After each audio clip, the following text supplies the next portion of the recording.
Good morning, traders. Welcome to Trading Together. I'm Mel Gacee. Today is Wednesday, April the 29th. How's everybody doing today?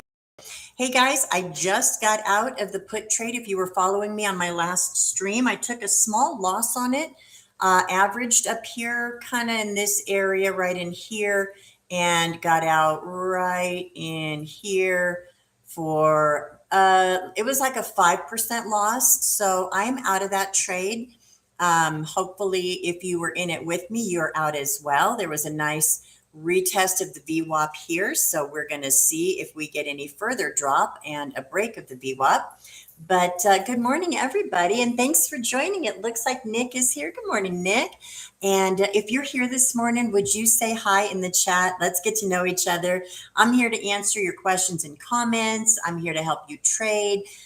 This is an educational place. This is a friendly community. So we want to be a community of traders that supports each other. And again, I'm here to help you on your trading journey. So with that being said, drop your hi in the chat and let's dig in. Okay, so we've got big stuff coming today. I was earlier in a put. I took a put way over here. Well, let me get to my chart so my pointer works a little better. All right, I took a put way over here, which I apparently love to do, love to sell the bottom, and it moved against me. By the time it got all the way up here, I was down roughly 40% on that trade. I waited for this to turn over. My rules on averaging, if you average a trade, meaning if you go in for the same trade when it's going against you and you buy some more of it to get your costs down, to get your average cost down, that's dollar cost averaging. So the rules for me on dollar cost averaging are, if you're going to do it, you need to make sure the trade will stand alone. Meaning, if you weren't in this losing trade like I was, and you just came and sat down at the charts, would you say, hey, this is a trade I want to be in?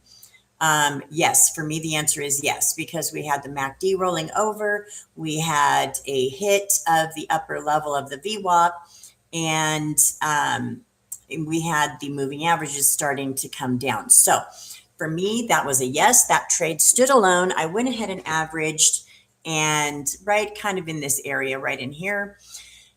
It's dropped since, and it's tested the VWAP. So I didn't overstay my welcome. I didn't get green out of it, and that's okay.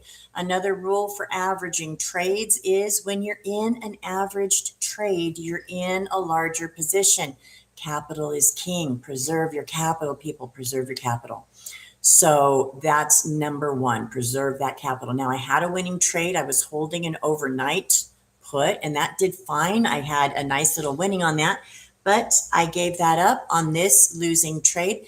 I'm right now break even. I'm okay with that. I can totally deal with a break even. It's early in the day. We've got plenty of time to go.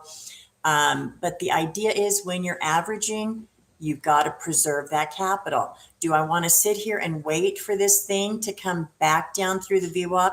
Not really. I don't want to be sitting in this trade moving sideways. I'll take the small loss. I'll go back to a break even, and I'm happy.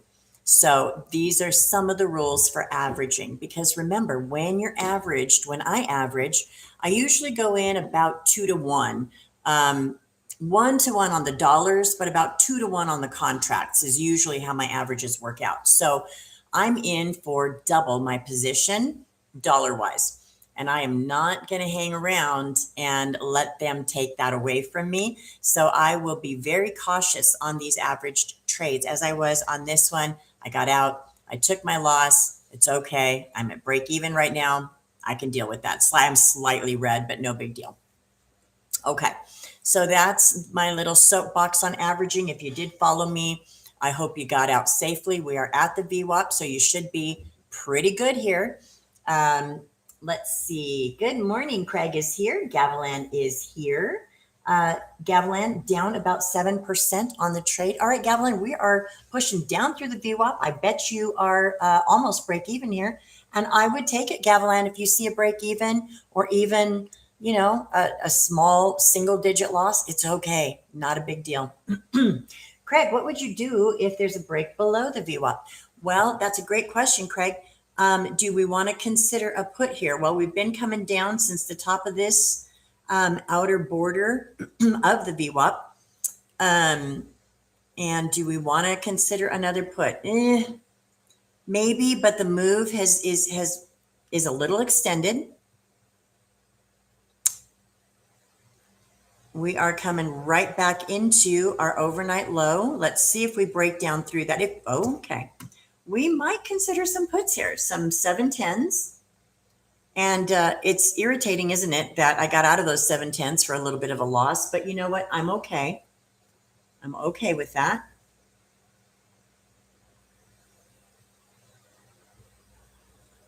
I'm absolutely okay with that. All right. So this, again, it's extended. It's a nice push down through the VWAP. I like it.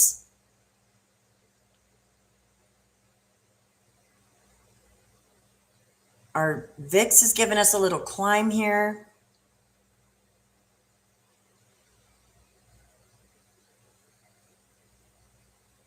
I'm going to give this one more go on this 710 put. I am in punch it.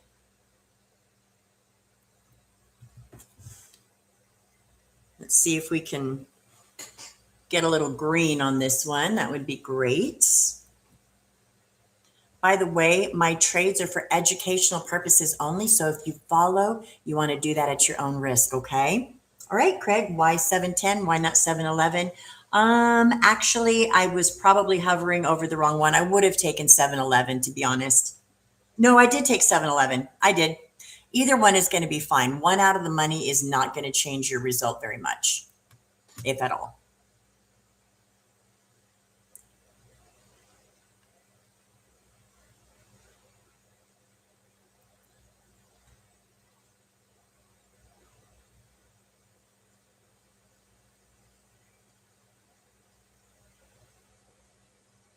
I'm going to jump out of this trade here at about 2%. It's not much. It's more of a break even, but we're getting a little hesitation here. So I'm out, punch it.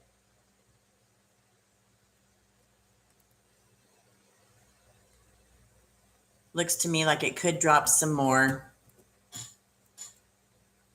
There it goes.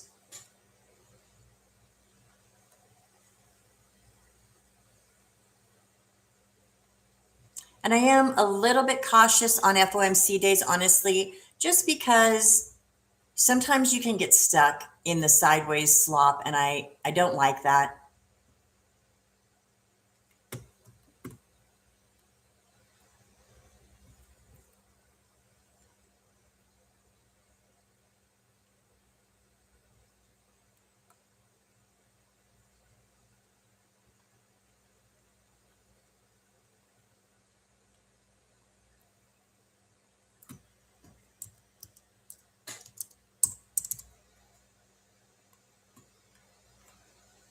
All right, there it goes. That's nice.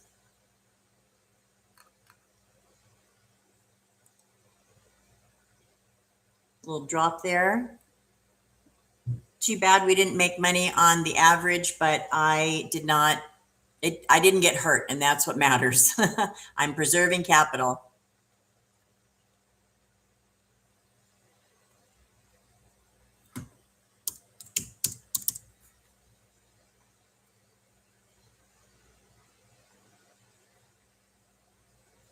All right.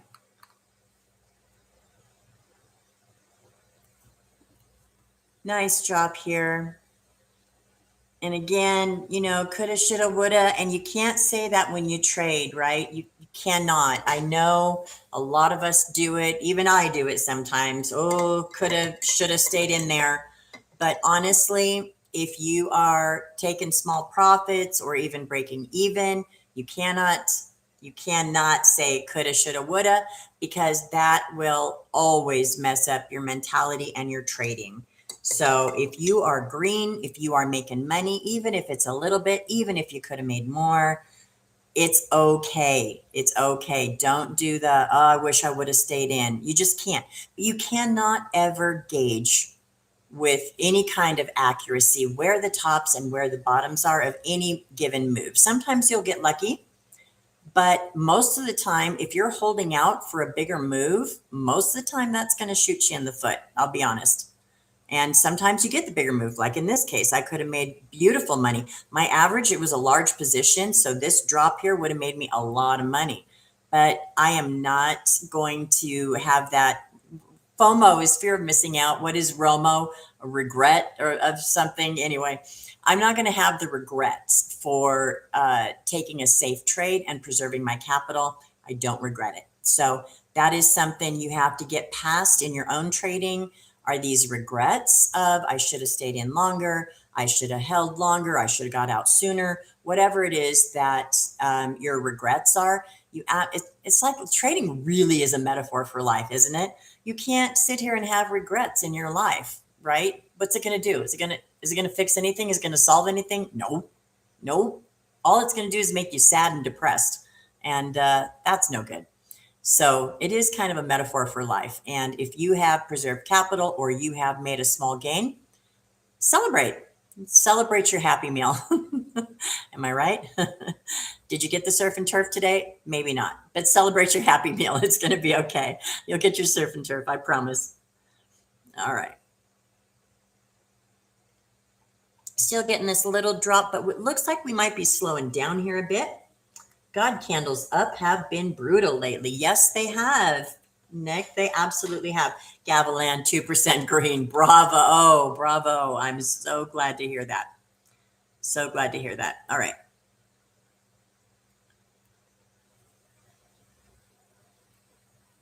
All right, still moving down a bit here. Got the happy meal. Yes, sir, you did. Yes, you did. Look at this VIX. What on earth? Something's going on here. Definitely getting a volatility surge.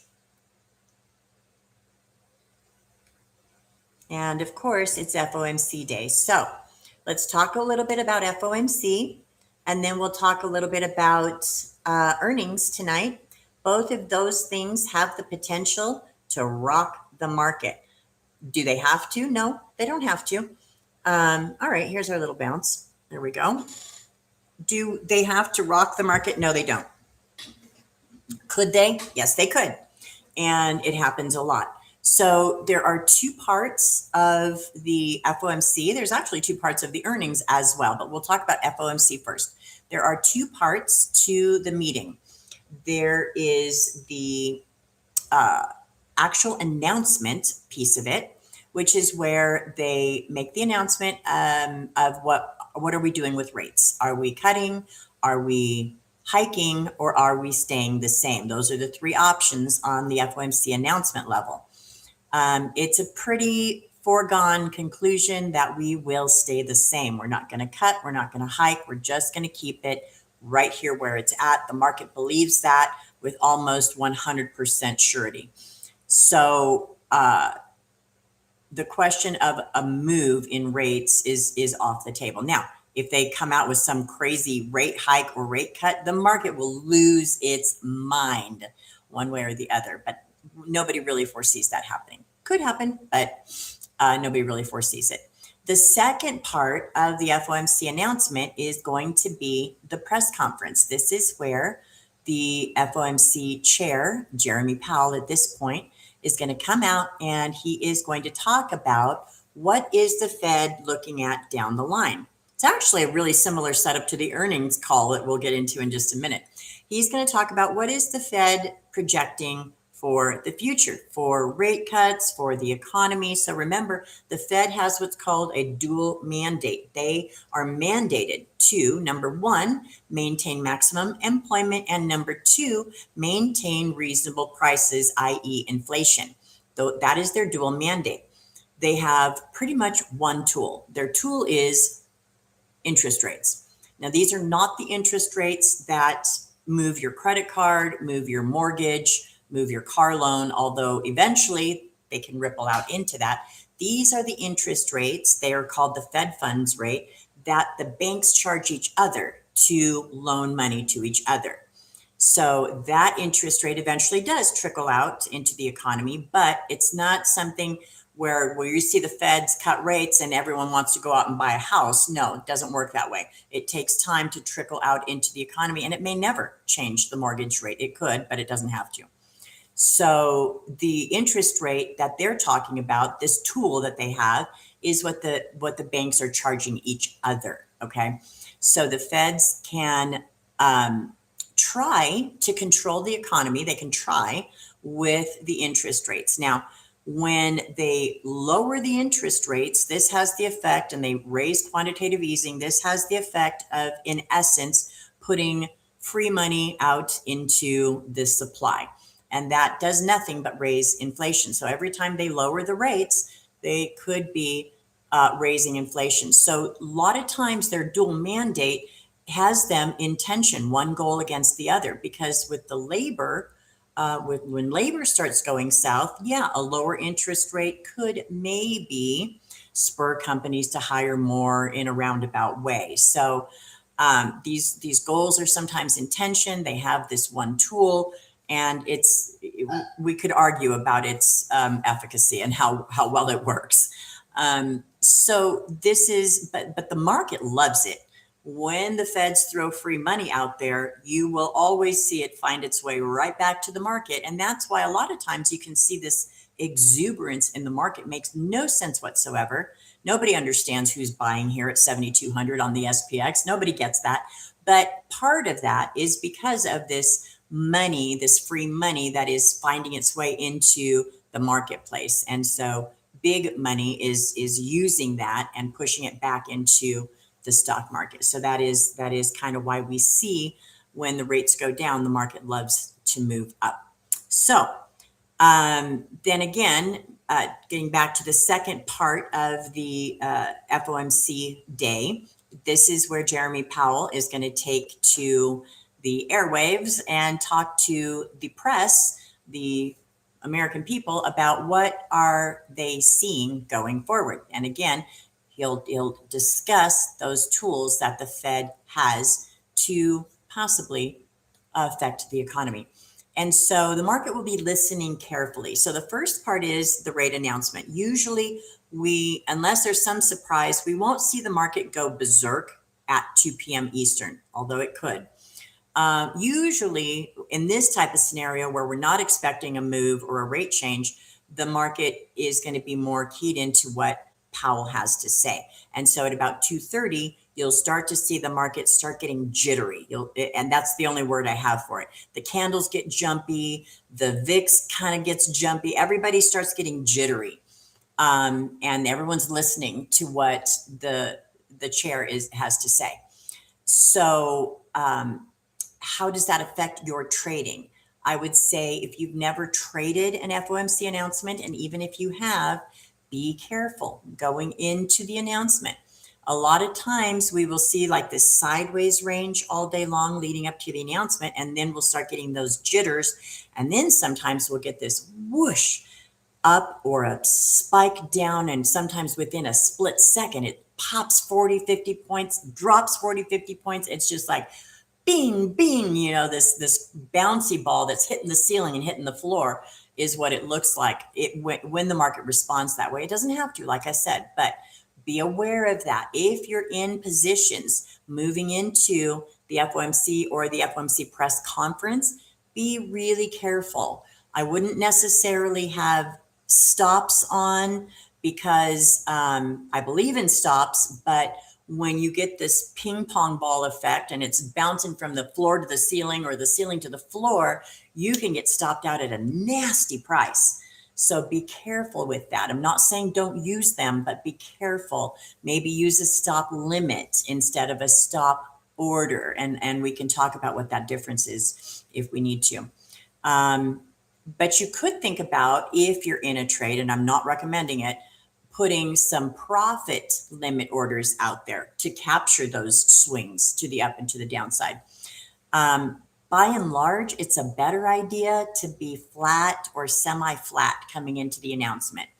You just don't want to be in a huge position coming into the announcement, kind of betting on a direction. That's not wise. Don't do that. if you are in a position, just make sure it's small and protect it. Be careful, right? Defend it. Defend your position. Watch it. Put limits for profit on there. Maybe consider a stop limit instead of a stop market order.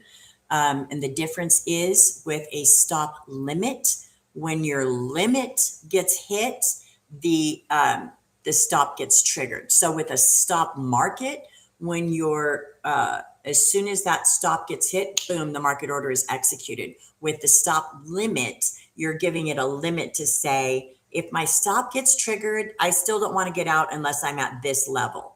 Think about that. Consider that if you're in stops during the FOMC announcement. Just something to think about on your trades, okay?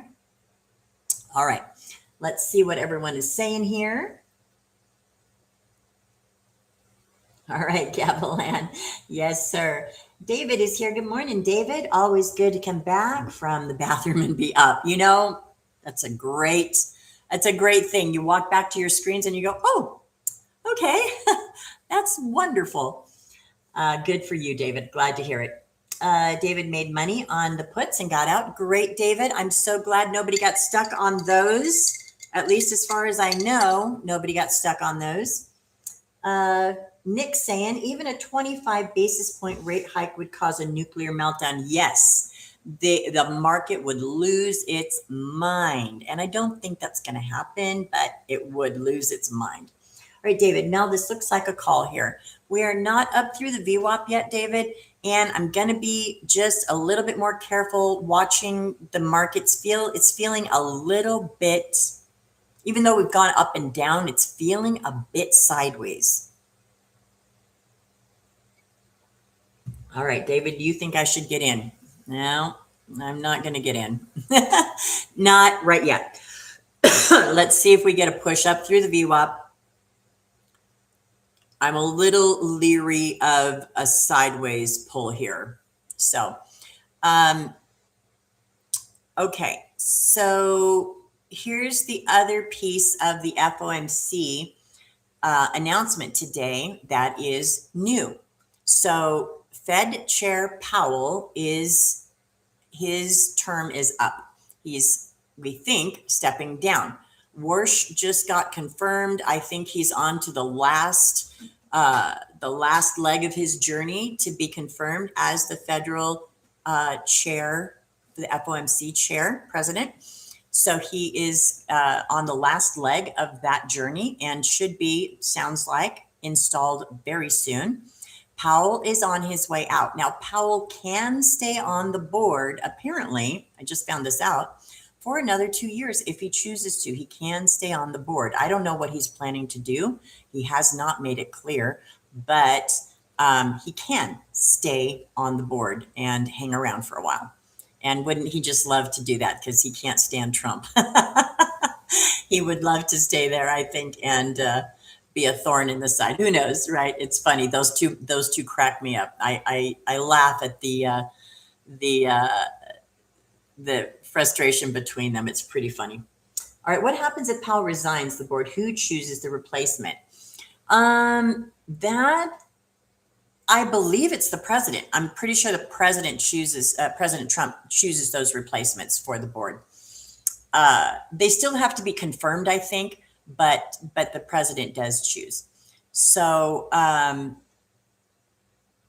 that's the other factor here. When Powell begins to speak, does he have something up his sleeve that's going to drive the market insane? Or is this going to be a big non-event because he doesn't have any say-so anymore? This is effectively his last meeting as the president of the FOMC committee. So this is effectively his last meeting. Is he going to say, what could he say that will turn the market? Is there something he could do? I think so, but is it likely that that's going to happen, or is the market kind of already writing him off and saying, you're out, there's another guy who's in, we're waiting for rate cuts? That's probably the position of the market, but we'll see. All right, getting a nice little drop here. I am going to look at some puts at the 7-11 strike. I'm not in. I am kind of leery of getting stuck in sideways chop, so I'm watching this carefully. We've got kind of a giant head and shoulders here. Do you guys see it? Here's the head, here's the left shoulder, and we're forming the right shoulder. So if he resigns, DJT gets to pick the replacement. Would that be bullish since the replacement will likely be dovish? Yeah, I would think so, Craig. You're exactly right on. All right. David got 5% profit. Nicely done, David. In at 1460, out at 1530. Great job. The Bloomberg calendar, will you drop in the chat? You bet, David. Absolutely. I will do that right now before I forget.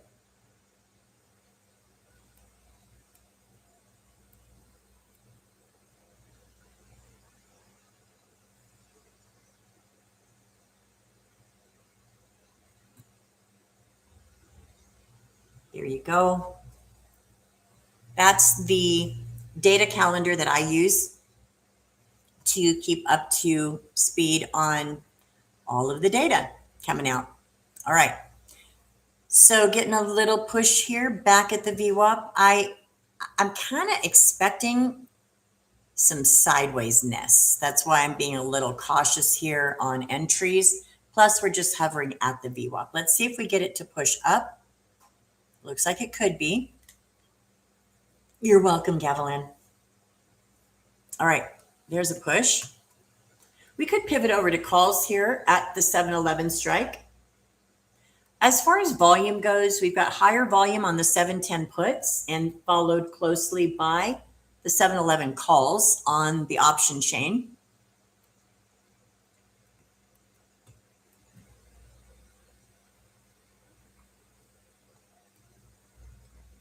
All right.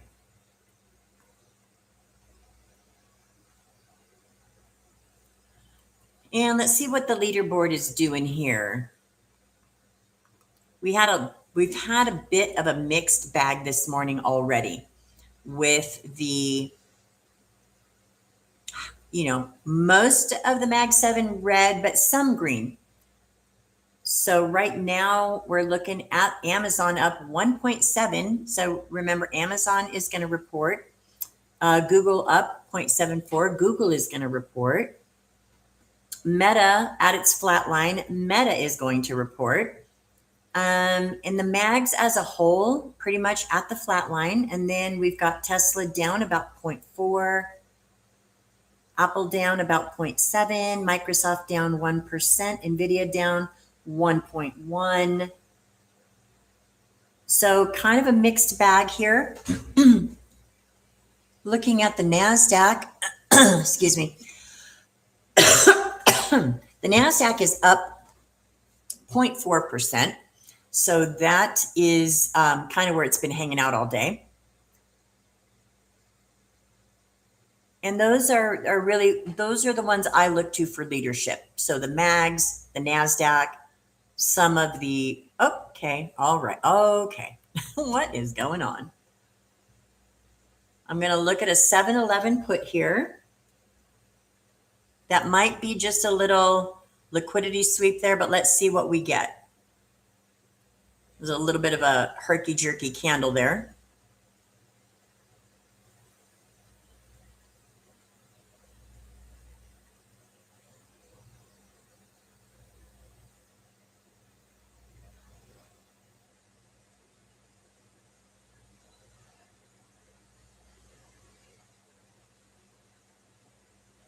I'm going to jump on the put, I think. Punch it. I am in.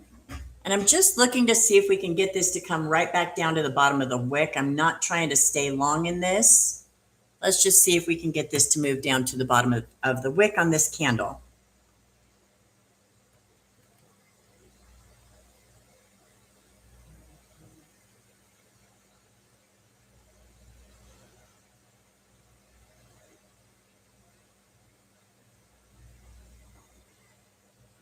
All right, David, they will all be different.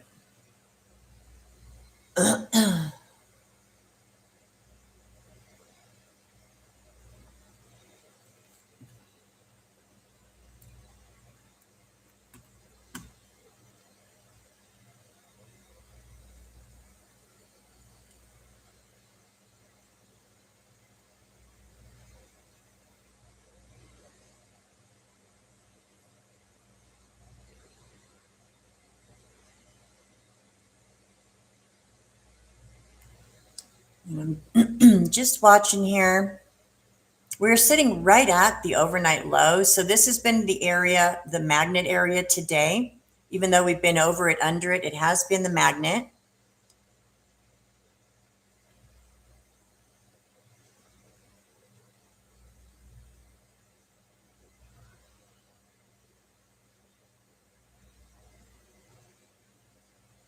I'm going to jump out here. I'm out, punch it. I think that's roughly 5%. So I went from flat and a little bit red to now just a little bit green. So we'll take that. All right. Remember, when I take a trade, it's for educational purposes. If you follow, you do it at your own risk. And if you all did follow, let me know if you how you did. Okay. Let's see. I think I missed a couple of questions here. David, do the calls look a little tired? Yep, they do, David. That's exactly right. All right, Nick seems to be deciding between the opening range and the overnight. Yep, it is kind of sitting there.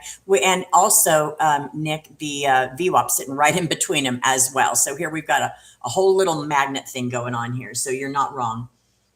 Craig, care to look at the Disney chart? You bet. I would be happy to do that. All right, David, curious if you think we will have a Mag 7 differentiation and ups and downs, or do you think they'll all move together? No, David, I think they are kind of divided as we speak. There's different movements going on in the Mag 7s. And so, yeah, I think they are not all moving together. So good question. They used to all move together. Yes, but we are in earnings territory, and this is craziness going in. We'll talk about earnings here in just a second. All right, indicators for entry on this trade. The long wick, Craig. Usually it's my experience that when we get kind of one of these styles of candles, you'll get, even if it's a liquidity sweep, which this one kind of looked like, you'll get a bit once it pulls up. So if I trade a candle like this, I'm only looking to be in and out in a minute. And see, there it goes again. If you see a fast drop like that and then a strong pull back up almost to the top, what I'll try to do is just catch it up here just for this quick retracement down. Doesn't mean I think we're continuing down. It's an actual trade on this one candle. And so when I see these guys, a lot of times I do trade these. Even if it's a liquidity grab, like it might have been, and then it turns and continues up, still, we will almost always see when we've got this long wick, we'll get at least some portion of this candle to retrace. And so that's what I was looking for. That's why I was out so quickly. It does go for green candles, Craig. Great question. It absolutely does. It's the same principle. When we get those wild sweeps, in fact, look at this one here. On these weren't quite as fast or as violent, but you see this long upper wick. What did we do on the next candle? We retraced the whole thing. So popped up, pulled down. If you got in right here, you could ride that up to the next candle as it retraced that move. Now, it didn't hold the move, and that's okay. That's not what I trade. I'm trading the actual retracement of a giant wick. So you have to be fast on those. You've got to be in and out real fast on those, because it doesn't mean that the move is changing. It just means that we're probably going to retrace it in about a minute. So you've got to be fast on those. All right. Dan lost about 15 on the put, held it till it pushed above the 9 as it looked like it might fail there. All right, Dan, are you talking about the one we took earlier this morning, or this one right now? It does look like it wants to come down. We're back down below this overnight low. And I'm going to get to that Disney chart here in just a second, Craig, but I'm also going to look at some puts here at the 7-11 strike. See how it came back down and retraced almost all of it? It did it here, and it's doing it here. It happens most of the time on these long wick candles. Oh, this morning? Okay. You know what, Dan? Nothing wrong with, I took a little loss too. I did average and I waited for the drop to the VWAP and I got out there for a really small loss. It actually ate up my profit from the overnight put, but I was okay. I was sitting at a little bit red, break even mostly, but just under. All right. This little put here, I'm not sure where this guy is going, but I did take a little loss on that one too, Dan. And I went over my average rules this morning, and so hopefully it makes sense what I did. I got out at a small loss, and you and I talked about this yesterday, Dan. When we average, capital preservation is the number one goal. So I took a small loss. I was happy to take it. I could have made more with this drop down through the VWAP. I could have made a good amount. But I have no regrets because I protected my capital and that's what I needed to do. So that's number one there. When we average or even when we don't, capital preservation is king, right? All right. Daniel, up on USO, but at the all-time high. How do you determine a target? At all-time highs, Dan, it's very hard to determine a target.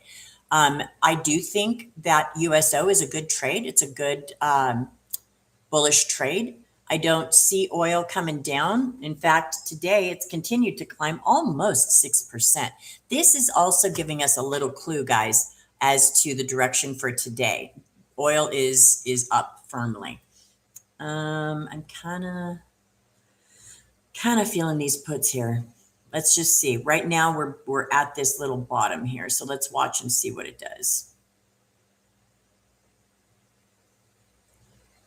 So USO, yeah, I think it's, you know, I think it can continue up, but it is at the highs. I would be careful, Dan, because it's very volatile and any kind of positive news out of Iran is going to take that trade and turn it upside down. So be careful with that. I would scalp that. I wouldn't necessarily be a holder of USO. All right, it wants to drop.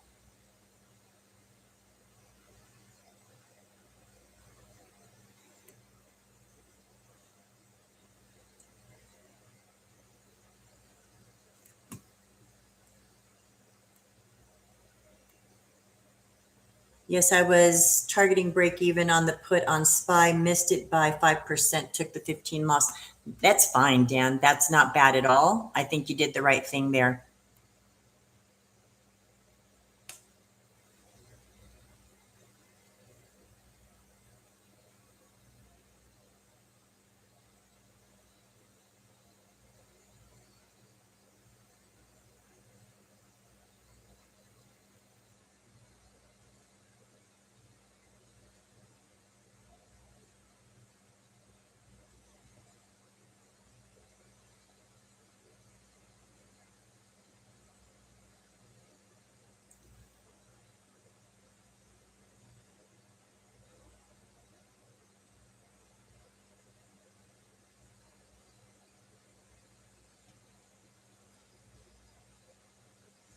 All right, I think I'll wait on this put. I'm gonna let it finish its move, even if it drops more. I think I'm gonna pass on it. Like I said, I'm very cautious on FOMC days. The last thing I want is to get stuck sideways in a trade. So I'm going to be pretty cautious today. Let's talk about Disney real quick, and then we're going to talk about earnings and what does that mean for tonight and tomorrow. It's a big, this is one unusual earnings reporting day because there's so many of the Mag 7 reporting on the same day, quite a few. All right, let's take a look at Disney. Disney is sitting at about 0.6% down today. Not too hard. Let's see what it's doing. Oh, okay. Disney's not happy. Let's turn off this profile. Glad I passed on the put. It's given us this little rangy behavior. All right, let's make this screen a little bigger so we can see it.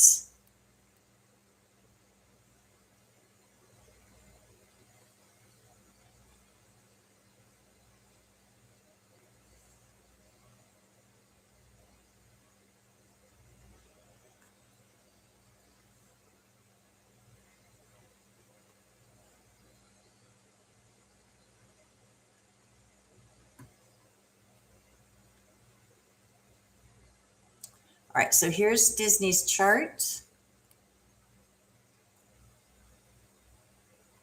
Disney has participated in the rally with the S&P 500, but long term, Disney's not a happy chart. Look at that. We have an all-time high over here at all the way back to June, July of 2025.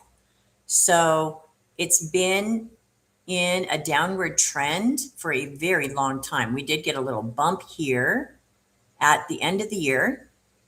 We got a bump here with the rest of the S&P 500 and the other indices, giving it a bump here. But we have not been able to make a higher high in a very long time. When is the last time Disney made a higher high? Is not.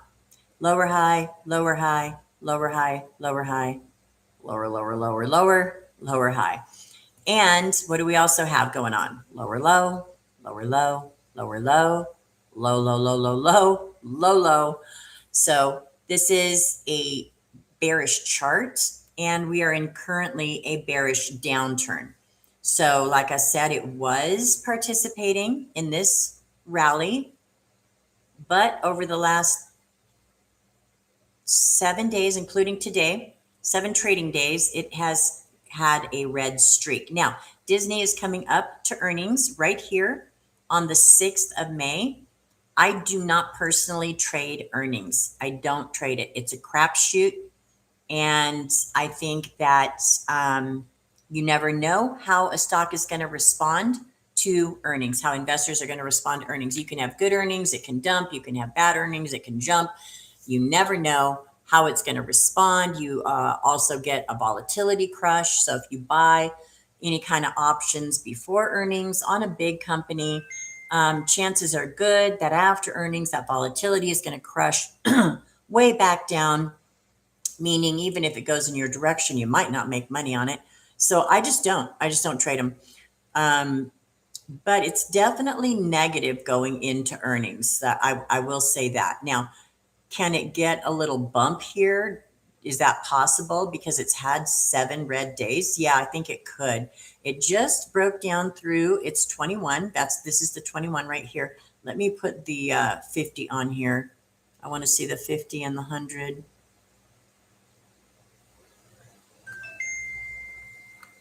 There's the 200. Where's my 100? There it is. Okay. All right. So it's also trending well below its 200, trending well below its 100. And look at what it did after this climb. Clear rejection at the 100-day moving average. Boom, right back down. Down through the 50, down through the 21. We had a bearish death cross back here at the beginning of the year. Death cross is where a shorter term average crosses down over a higher term average, longer term, I should say. So we had 50 coming down over the 200. We had 20 coming down. We had the 100 come. All of this bearish movement converged right over here. So that's kind of my thoughts on Disney. For the long term, it's a great company. It's probably, if you're buying and holding it for years and years, you're probably going to be fine. And maybe it's on sale right now. For day trading it, it's bearish, and I wouldn't day trade it coming into earnings. It's too close to earnings. We've got, a week? So I wouldn't day trade it coming into earnings. That's just my thoughts on Disney. Hopefully that helps.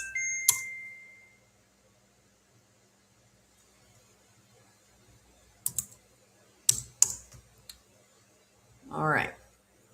Now since we're talking about Disney earnings, let's go ahead and talk about what's going on tonight with Mag 7 earnings. Look at us just holding this overnight low. Do you see it, guys? This is the range I was talking about. Just holding. Okay. Craig, you're welcome. All right. So tonight, after the bell, we're going to get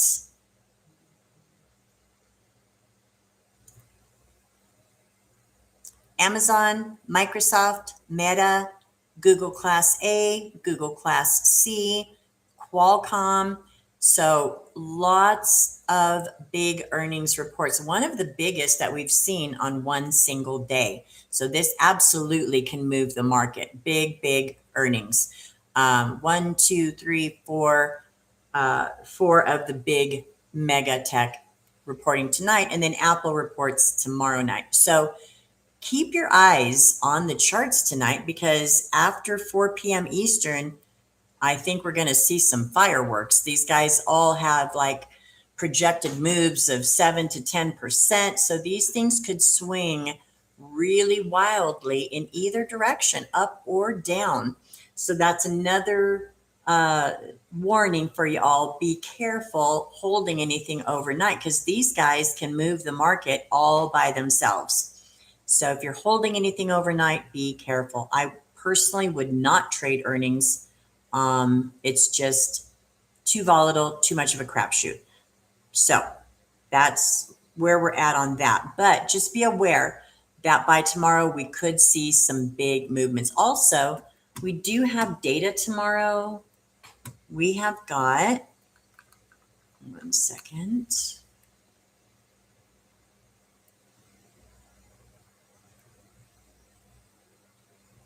PCE. So PCE tomorrow, which is also a big one. GDP, that's a big one. And then our weekly initial job list. Then later on in the day, we're going to get Chicago PMI. So PCE is the personal consumption expenditure. It's another way to measure. Okay, that's a cute drop.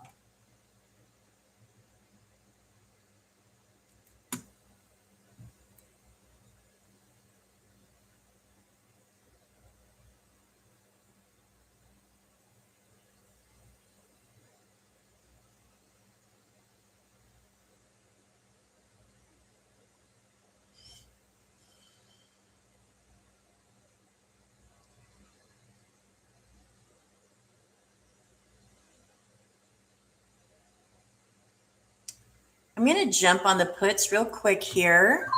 I'm in, punch it.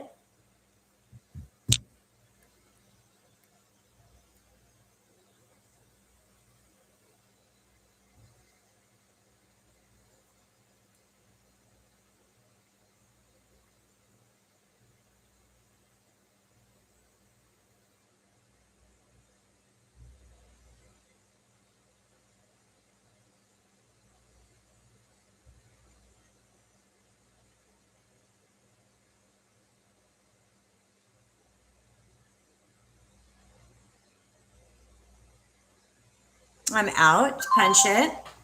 I think that's 10%.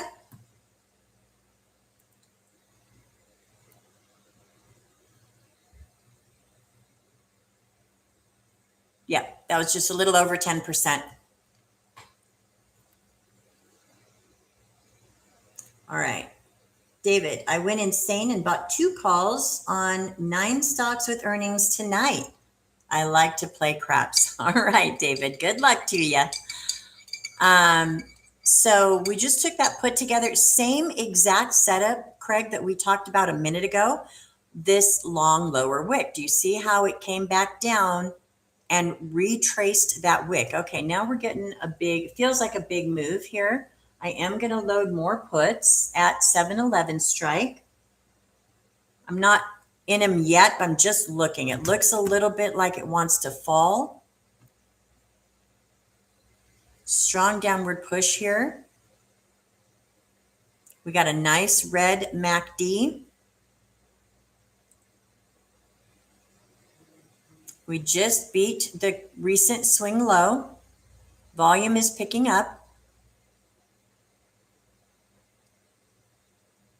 I'd like to get a little retrace up, but it might not give us that. This looks like a sell coming on.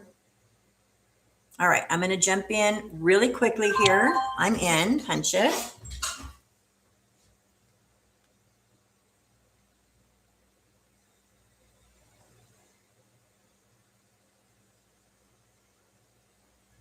I'm out. Punch it. I think that's 5%. Yeah, maybe 3.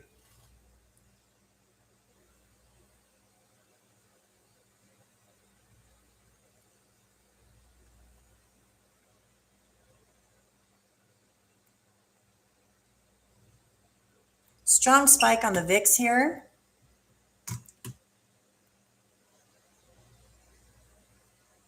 I'm nice and green for the day, guys. I hope you are as well. Remember that my trades are for educational purposes. If you choose to follow, it's at your own risk.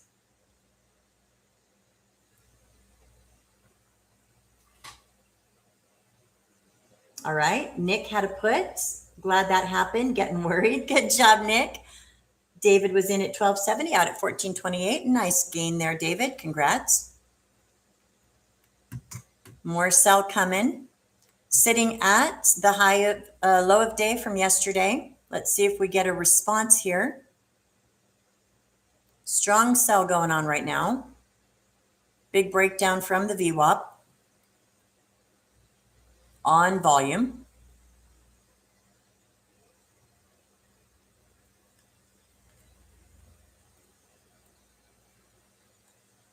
And look at our VIX giving us this cute pop, 18.6. As we spoke about the VIX yesterday, you guys know that I think we're due for a spring on the VIX of much more than 18.6. All right, Craig, crude up almost 7. Thanks, Craig, for pointing that out. Crude is continuing to push.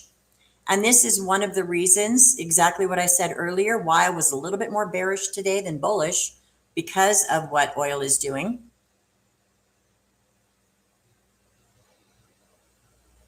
Hit the target on USO, made 35. Great job, Dan. What did we say about saying I wish? Don't say it. If you made 35%, that is fantastic gain. Good job. All right. Do the rules apply to the candle with the long wick when it's at the end of a run, like the last red candle? Like this one here, you don't know when the run is. And I would say I would be much more cautious here, Craig, and it's a great question. You don't know when the end of the run is. And I'll have to be honest and tell you that part of it is just how many years I've been staring at candles. I almost recognize like it's going to sound so weird. Like they have a personality. And when you see things like this jitteriness, it kind of gives you an idea of what is going on. And it's not always right. Sometimes it goes way the other way. But when we get like a candle like we had here, where I jumped in, I took advantage of this put.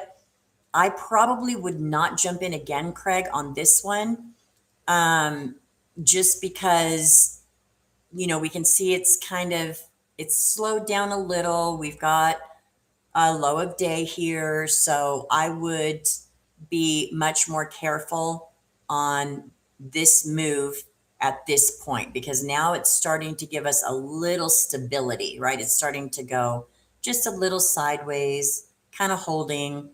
So I would be careful. And these wicks they're long, but they're not huge, right? When you see these super big candles and the longer wick, that's a little bit different.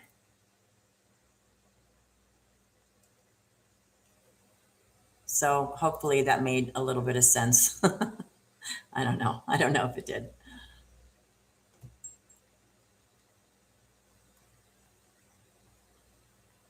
Where'd my SPX go? Come on back. There it is. All right. You're welcome. You're welcome. All right. Little bounce here.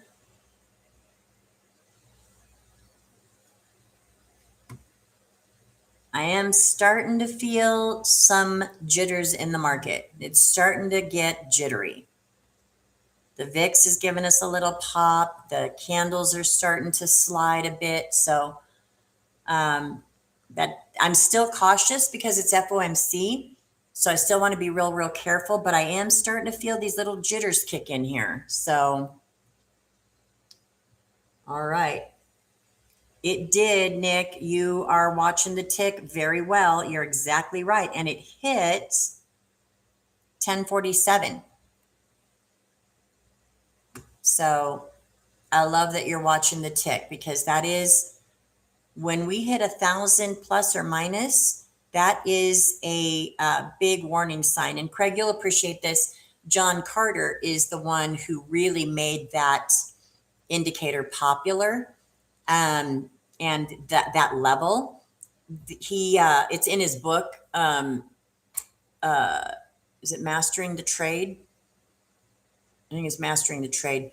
Anyway, he talks about, he sets alerts on the tick chart, and when the tick hits plus 1,000 or minus 1,000, he will take a trade in the opposite direction, waiting for a reversal. And it happens almost every time when we hit. So I have on my tick chart, you can see, let me make it a little bigger. I don't talk about the tick very often, but Nick, I noticed that you watch it quite a bit. I watch it quite a bit as well. I just don't talk about it very much. On my tick chart, I have 5 lines drawn. I have the 0 line, I have the 600 level, and I have the 1,000 level, to the plus and to the minus. What I notice is a lot of times the 600 level is a support and resistance, but when we hit the 1,000, positive or negative, you almost always see a reversal, right? So on this candle right here, on the 11:54 Eastern candle, I have my crosshairs synchronized. So I'm hovering over the tick candle. At the same time, you can see my cursor over here. So this candle, we hit 1,000 negative, and we got the bounce, right here at 11:54. So that happens almost always. You can really count on it, right? Now, that doesn't mean if we're in the middle of a down move and we hit 1,000 that we are going to reverse. We are sort of reversing now a little bit. It doesn't mean we're going to just go the opposite direction for the rest of whatever. But what it does mean is that the tick chart itself will try to recover. It'll try to pull up and kind of settle in a normal zone. It can go back down again, but that's what the tick chart will do every time it hits 1,000 positive or 1,000 negative. So good eye there, Nick. Yep, back into the opening range. It sure is. All right. Best in situations where it's a surprise move. Doesn't work as well in consistent moves from a trading perspective.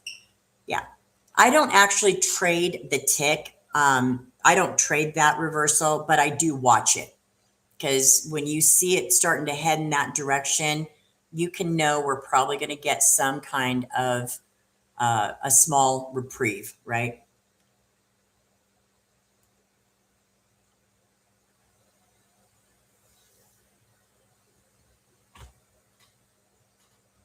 All right. So little reversal, like I said.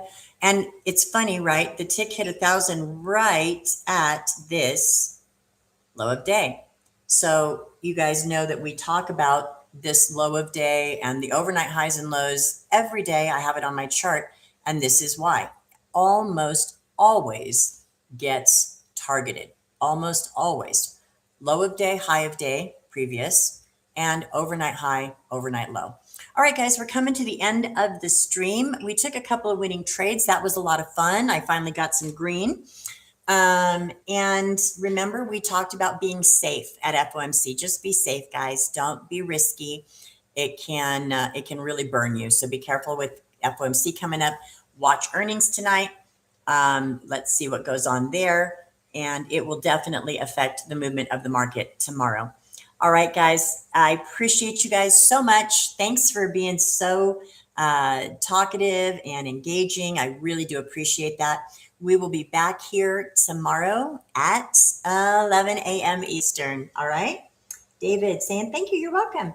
Craig, great session. Definitely worth a thumbs up. Thanks, Craig. If you guys don't mind before you head out, I do appreciate a thumbs up or a subscribe. Really helps me grow the channel. And I would definitely appreciate it. So thanks, Craig, for that reminder. All right, guys, we'll be back. All right, John Bum. Hey, bro. We will be back again tomorrow at 11 a.m. Eastern and watch the fireworks. I get some popcorn, guys. It's gonna be a good show. All right, we'll talk to you soon. Bye for now.